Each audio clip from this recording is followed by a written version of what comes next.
Barakata Yahweh, Barakata Yahushai, Bayishim, Rakah Kudash, Barakatum. First and foremost, I want to give all praises, glory, and infinite honors to Yahweh Bayishim Yahushai. Double honors to the apostles and elders, the great millstone who rule and teach well. In peace and salutations to Ya'akim out there pushing this word in truth and sincerity to the four corners of the globe. May you brothers endure until the end. This is the Brother Ra'aya with another video, and I'll be profiling this article from the bulletin.org titled Press Release. It is now 100 seconds to midnight, and this article deals with the Doomsday Clock, which is a measuring stick that the heathen leaders of this world use to determine how close humanity is to a cataclysmic, life-changing event. And at the top of that list is a nuclear war, which will happen. When you understand these scriptures, it states that a nuclear conflict will take place as judgment on the world for its wickedness, but chiefly on you Edomites, or so-called Caucasians, for touching the apple of the Most High's eye, the true children of Israel, who are the so-called Negroes, Latinos, and Native Americans. And nothing will happen to avert this nuclear holocaust from taking place. As it says in Isaiah 55 verse 11, so shall my word be that goeth forth out of my mouth. It shall not return unto me void, but shall accomplish that which I please. Let's get into this article. Doomsday Clock, now closer to midnight than ever in its history. Bulletin of the Atomic Scientists cite worsening nuclear threat, lack of climate action, and rise of cyber-enabled disinformation campaigns in moving clock hand. Bulletin joined by the elders in announcement Tuesday. And I'll only be dealing with the nuclear threat in this article. The iconic Doomsday Clock, symbolizing the gravest perils facing humankind, is now closer to midnight than at any point since its creation in 1947. To underscore the need for action, the time on the Doomsday Clock is now being expressed in seconds rather than minutes. Today, the Bulletin of the Atomic Scientists Science and Security Board, in consultation with the Bulletin's board of sponsors, which includes 13 Nobel laureates, moved the Doomsday Clock from 2 minutes to midnight to 100 seconds to midnight.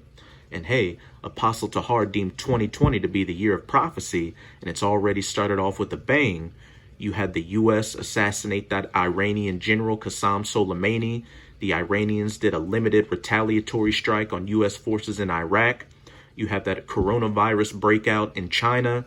You have these earthquakes in diverse places.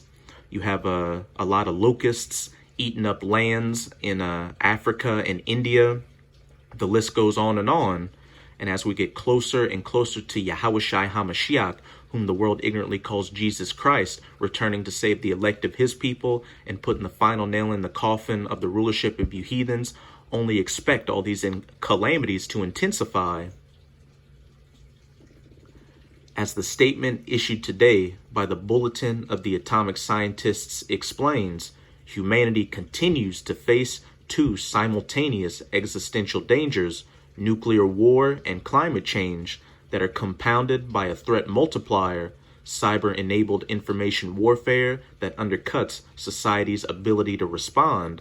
The international security situation is dire, not just because these threats exist, but because world leaders have allowed the international political infrastructure for managing them to erode. The Doomsday Clock has now moved closer to midnight in 3 of the last 4 years.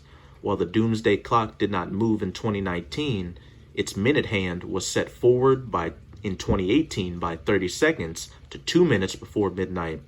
The clock was adjusted in 2017 to 2.5 minutes to midnight from its previous setting of 3 minutes to midnight. Rachel Bronson, President and CEO, Bulletin of the Atomic Scientists, said, "It is 100 seconds to midnight. We are now expressing how close the world is to catastrophe in seconds, not hours or even minutes. It is the closest to the doomsday we have ever been in the history of the Doomsday Clock, because we're living in the last seconds of these last days, the last days of the rulership of you heathens, chiefly Esau, Edom. We now face a true emergency, an absolutely unacceptable state of world affairs that has eliminated any margin for error or further delay."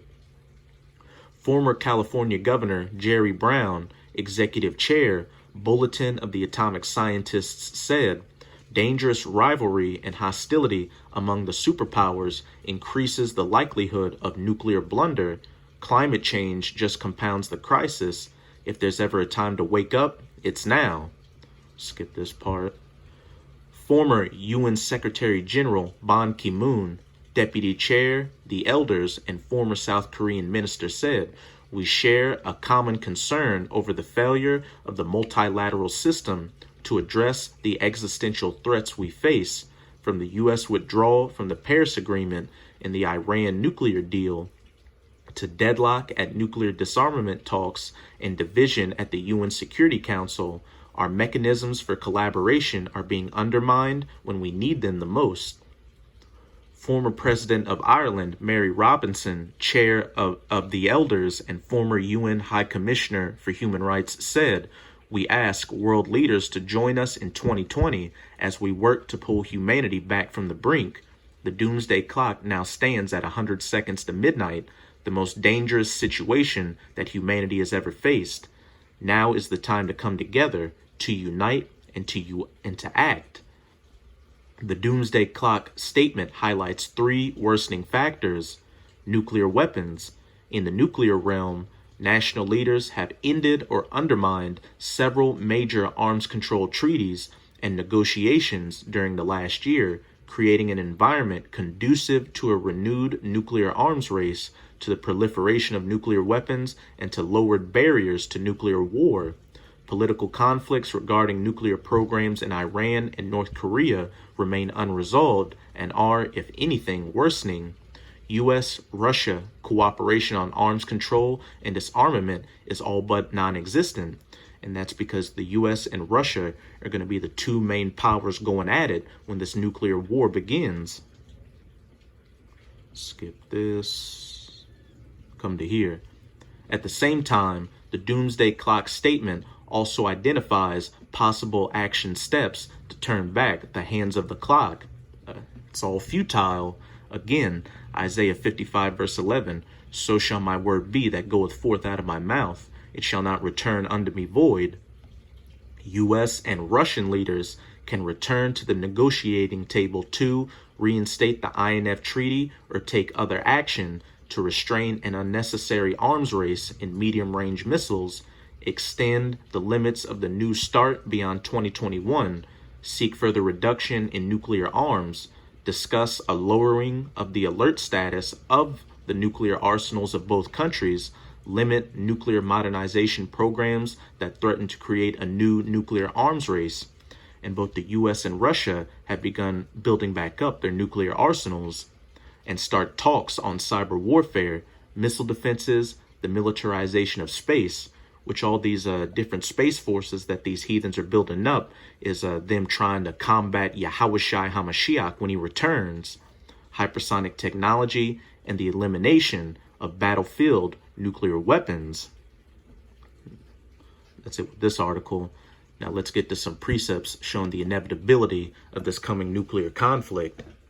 This is 2 Peter 3 verse 10. But the day of the Lord will come as a thief in the night, in the which the heavens shall pass away with a great noise, those nuclear missiles detonating, and the elements shall melt with fervent heat. The earth also and the works that are therein shall be burned up. And what's going to do that?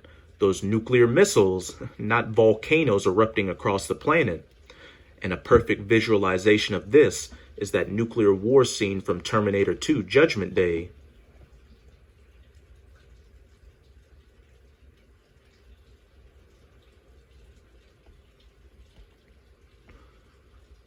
The elements melting with fervent heat and all the works in the earth being burned up.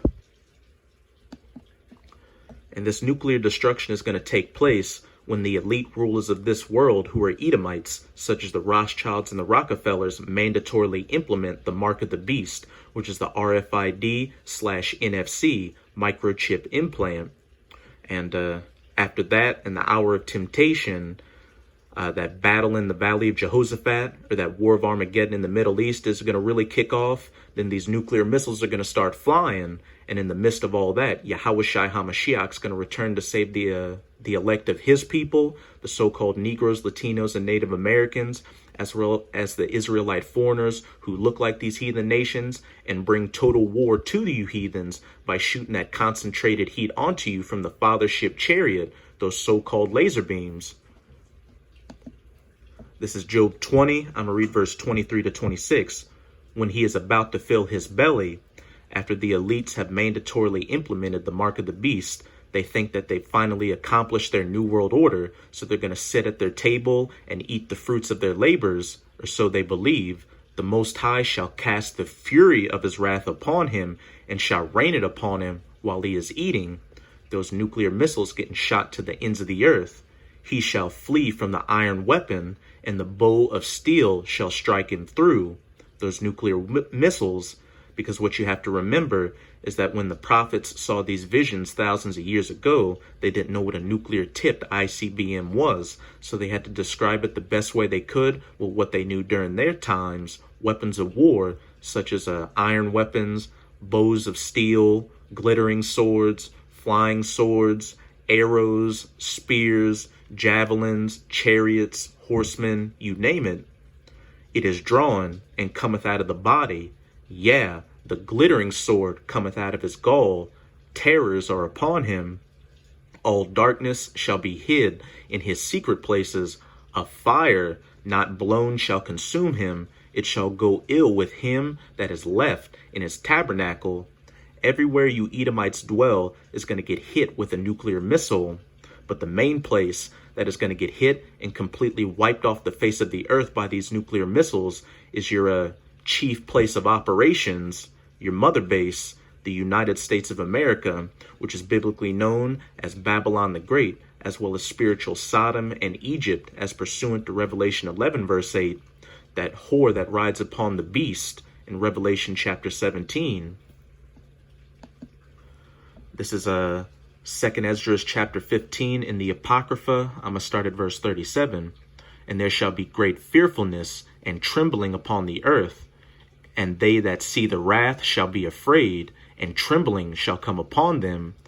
When those sirens start going off, and the people hear that alert saying you have 5 to 10 minutes to take cover when those nuclear missiles start flying. And then shall there come great storms from the south and from the north, and another part from the west, and strong winds shall arise from the east. These nuclear missiles being shot to the 4 corners of the globe. And where it says, and strong winds shall arise from the east, that has a twofold meaning. On the one hand, it's speaking of Yahushua HaMashiach returning, because he's going to return from the east. And on the other hand, it's talking about Russia, which is east of the United States of America. And these Russians are going to be the main one to trigger these nuclear missiles being shot onto the U.S. and shall open it. And the cloud which he raised up in wrath, and the star stirred to cause fear toward the east and west wind shall be destroyed. The great and mighty clouds shall be puffed up full of wrath, and the star, those nuclear weapons, that they may make all the earth afraid, and them that dwell therein. And they shall pour out over every high and eminent place an horrible star, fire and hail and flying swords, and many waters, that all fields may be full, and all rivers with the abundance of great waters. And they shall break down the cities and walls. The elements shall melt with fervent heat, and the works of the earth being burned up. Mountains and hills, the different governments of these heathen nations, because once this nuclear destruction takes place, that's pretty much a wrap for their rulership. Trees of the wood and grass of the meadows, and their corn. And this also has a twofold meaning. On the one hand, it's talking about literal vegetation and environments getting burned up. As it says in Joel chapter 2, the land is as a garden of Eden before them, and after them a desolate wilderness. And it's also symbolically talking about people getting burned up, because trees and grass can be symbolic for people in the scriptures. Verse 43, and they shall go steadfastly unto Babylon, the United States of America, and make her afraid. they shall come to her and besiege her. The star and all the wrath shall they pour out upon her. Then shall the dust and smoke go up unto the heaven, and all they that be about her shall bewail her.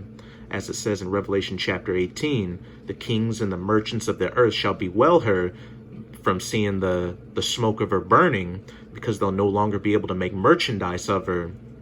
And as crazy as it is to think about, these very same nations that are going to shoot their nuclear missiles onto the U.S. are also going to be sad afterwards, because, again, they're going to realize they're going to no longer be able to make money by selling their goods to the U.S.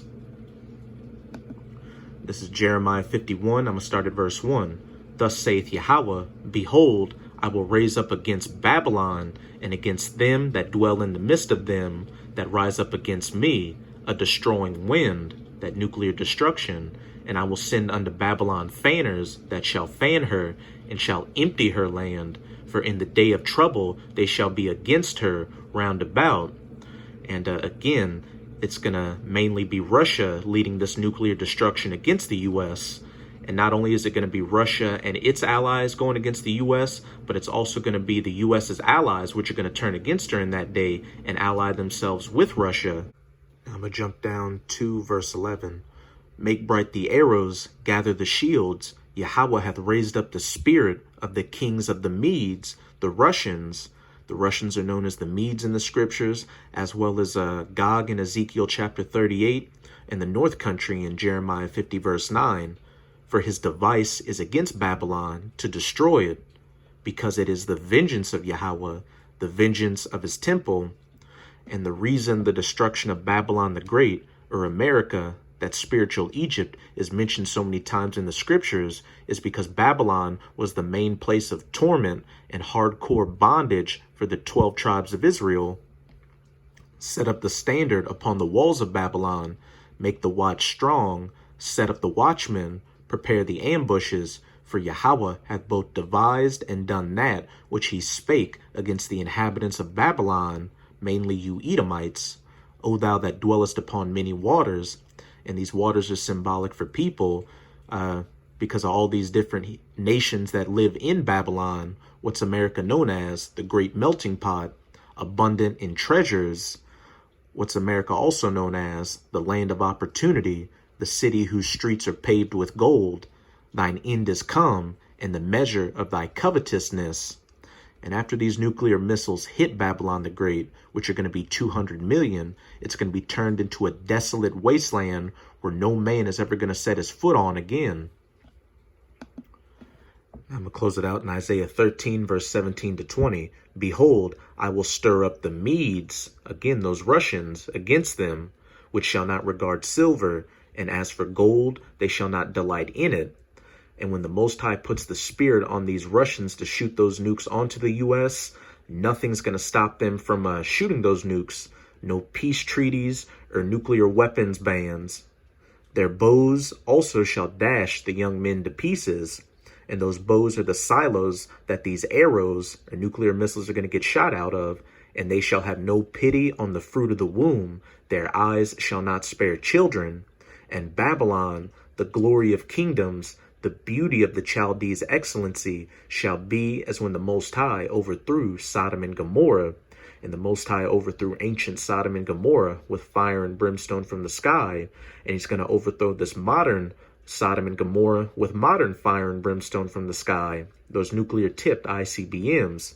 It shall never be inhabited, neither shall it be dwelt in from generation to generation, neither shall the Arabian pitch tent there, neither shall the shepherds make their fold there.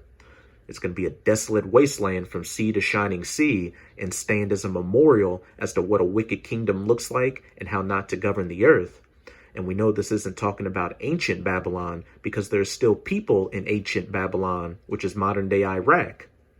So with this video, I hope you sincere Akim are edified. Just keep strong and keep pushing this word. We're almost out of this final wicked captivity of the heathens, chiefly Esau, Edom.